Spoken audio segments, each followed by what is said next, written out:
खुलुमबाय। गोजोन फुंबिलिनि गासैबो बड'लेण्ड बुब्लिनि अनसायगिरिफोरखौ बरायग्रोबाय। दिनै 19 डिसेम्बर समबारनि फानजामुथिखौ फरायथिनो लादों आं खिलिखां ब्रह्म। फानजामुथिनि गिबियाव दं मेष राशि। गोसोआव सान्थि मोनगोन, न'खराव मोजां खामानिया जाफुंसारगोन, न'खराव गोजोन खुसि जागोन। बृष राशि। गोसोनि गोहोखौ होबथा, हरखाब गोसोआ बायदिसिना खामानि मावफ्लांनो हागौ। सानै हयै सोलिनाया नोंथांनि साबसिन। मिथुन राशि। मोजां सान जानाय नङा, बिसि फिसायनि गेजेराव सोमोन्दो गावस्रालायगोन, जेंनाजों समखौ बारहोहरनांगोन।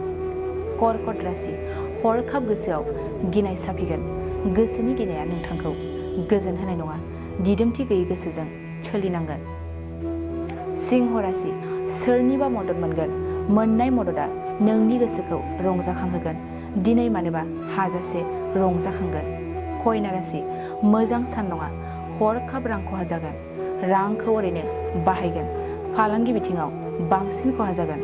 तुला राशि। समाजाव मान मोनगोन, गावनि मोननाय मानखौ लानानै गोसोआव गोग्गागोन, मोजां खामानिनि फारसे गोसो होगोन। वृश्चिक राशि। दुखुजों गफबगोन, साननाया बारा जागोन, न'खरनि दुखुआव गोसोखौ लोरबां मोनगोन। धनु राशि। थांखि जाफुंसारनायनि मिजिं दं, हरखाब लोगोफोरजों रंजागोन, न'खराव मिनि खुसियै समखौ बारहोगोन। मकर राशि। फालांगि बिथिङाव मोजां, न'खराव धोन फैगोन, मुवा बेसाद सोरजिनायनि मोजां सान। कुम्भ राशि। गावनि मान सन्मानखौ खहा खालामनानै लागोन, समा नोंखौ मदद होनाय नङा, माबाफोर दाय मावफ्लांनो हागौ। मीन राशि।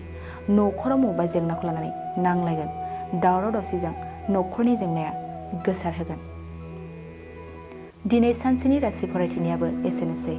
आसा खालामो गासैनिबो जिउआव दिनैनि साना मोजाङै मोजां थांगोन, बेखौ बड'लेण्ड बुब्लि न'खरनिफ्राय मिजिंथिबाय। गोजोन्थों। बिटिआर सरकारनि गोख्रों नोजोराव